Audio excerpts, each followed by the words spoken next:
कालपासून नाशिक जिल्ह्यामध्ये पाऊस थांबलेला आहे, त्यामुळे गोदावरी नदीला आलेला पूर जो आहे तो संपूर्णपणे ओसरलेला आहे। मी या रामकुंड भागामध्ये आहे।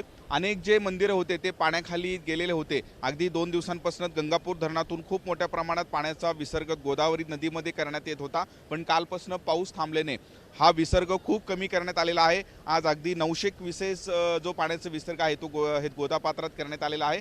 आपण हे दृश्यांमध्ये बघू शकतो। दुतोंड्या मारुती हा संपूर्णपणे पाण्यामध्ये गेलेला होता, पण आता जे दुतोंड्या मारुती जे आहे ते पाण्याबाहेर आल्याचं दृश्य आपल्याला या भागामध्ये बघायला मिळतोय। अनेक जे मंदिर आहेत ते पाण्याखाली गेलेले होते। नाशिक जिल्ह्यातील गंगापूरसह अनेक धरणातून पाण्याचा विसर्ग मोठ्या प्रमाणात करण्यात आलेला होता आणि म्हणूनच गोदावरी, कादवा, दारणा या ज्या 3 प्रमुख नद्या आहेत नाशिक जिल्ह्यामधले हे सगळे दुथडी भरून वाहत होते। पण कालपासून पाऊस थांबलेला आहे, त्यामुळे एक मोठा दिलासा म्हणता येईल, कारण नाशिक जिल्ह्यातून खूप मोठ्या प्रमाणात पाणी जायकवाडीच्या दिशेने जात होता। जायकवाडीमधून देखील खूप मोठ्या प्रमाणात पाण्याचा विसर्ग खाली म्हणजे गोदावरी नदीमध्ये करण्यात आलेला होता। त्यामुळे नाशिक जिल्ह्यात पाऊस थांबलेले नाशिकसह मराठवाड्याला देखील एक मोठा दिलासा जो आहे तो मिळालेला आहे। या संपूर्णपणे गोदावरी नदीला आलेल्या पुरामुळे शेती पिकांचं मात्र खूप मोठा नुकसान झालेलं आहे।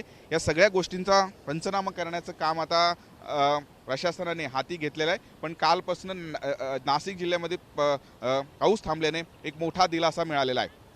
व्हिडिओ जर्नलिस्ट दीपकसह मी किरण गोटूर, जय महाराष्ट्र न्यूज, नाशिक।